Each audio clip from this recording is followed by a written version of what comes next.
ku itariki ya 26 Mata 1963 isi yibarutse umwe mu bihangange Lil Yangji yamenyekanye ku mazina nka Jet Li. Yakuriye mu Bushinwa ndetse yavukiye i Beijing muri kapitale y'Ubushinwa. Uyu yaje kuba umutoza wa Wushu. Ubu ni ubuhanga bwo kurwana mu buryo bwa gakondo bw'Abashinwa. Ibi tubyita nka Kung Fu. Umugabo w'umucuruzi ndetse n'umunyabikorwa by'ubutabazi byinshi ku isi. Ese amateka y'uyu mugabo atangirira hehe?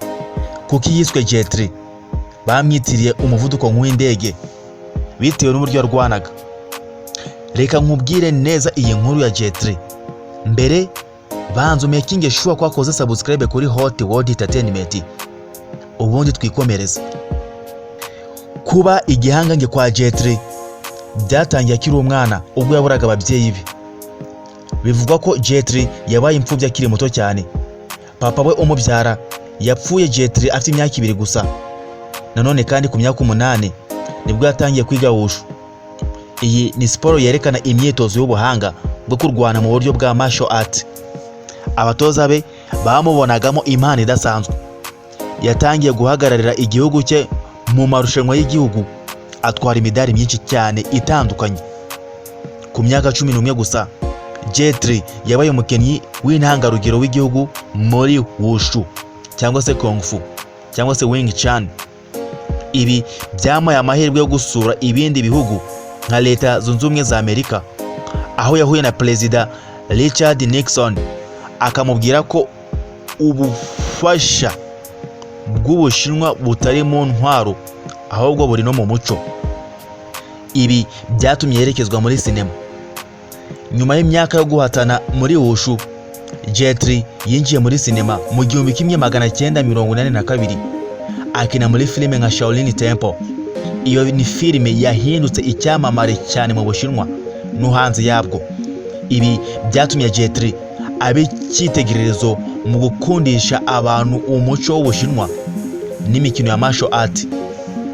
Yakomeje gukina mu mafilime menshi agiye atandukanye ndetse filime zikomeye cyane muri China nka Once Upon a Time in China, aho yakinaga ari kumwe na Wong Fei-hung, umwigisha w'icyubahiro, ndetse akina na Fist of Legend hari mu 1994, hari na Tai Chi Master ndetse n'izindi.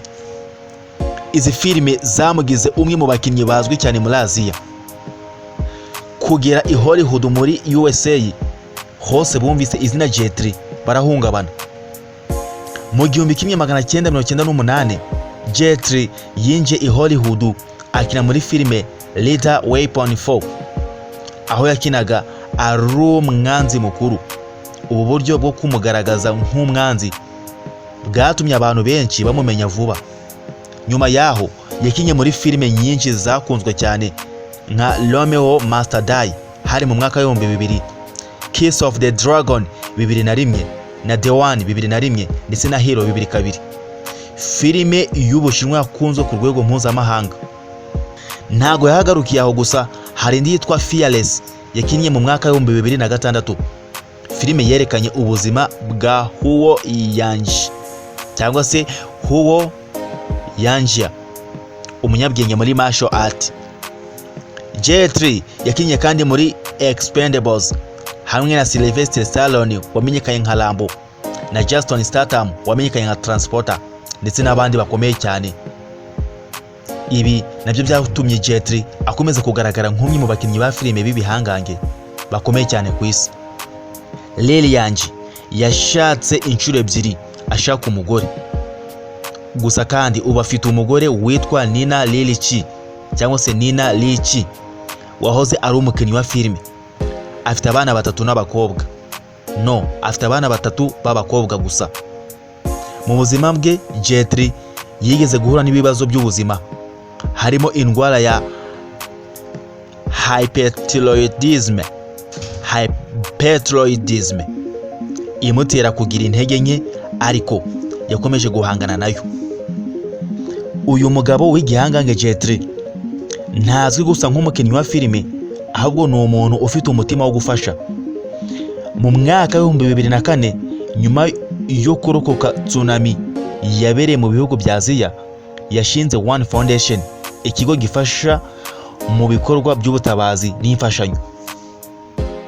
Hari byinshi byatumye ahabwa icyubahiro.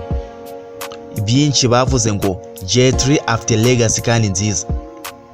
Jet Li akundwa cyane kubera ubuhanga bwe mu gukina martial art, uko yahinduye filime z'Ubushinwa zikajya ku rwego mpuzamahanga, ndetse n'ubwitange bwe mu gufasha abantu.